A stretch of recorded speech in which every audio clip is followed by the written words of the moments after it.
म्हणायचे की स्वराज्य हा माझा जन्मसिद्ध हक्क आहे आणि तो मी मिळवणारच, हे त्यांचे वाक्य होते. आणि या वाक्यामुळे इंग्रजांना घाम फुटला. त्यांनी लोकमान्य टिळकांना जेलमध्ये टाकले आणि 1 ऑगस्ट 1920 रोजी त्यांचे निधन झाले.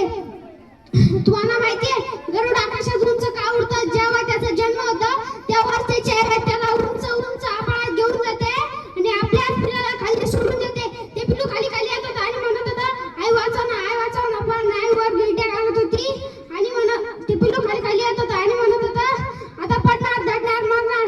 पण पहिल्या क्षणाला त्या पिल्लाचे पंख तुटले आणि त्याने वर एक झेप घेतली. वर आईला जाऊन सांगितलं, आई जमलं ग, तुम्हाला जर लोकमान्य टिळक व्हायचं असेल ना तर नुसते फुलं आणि पुष्पगुच्छ देऊन चालणार नाही.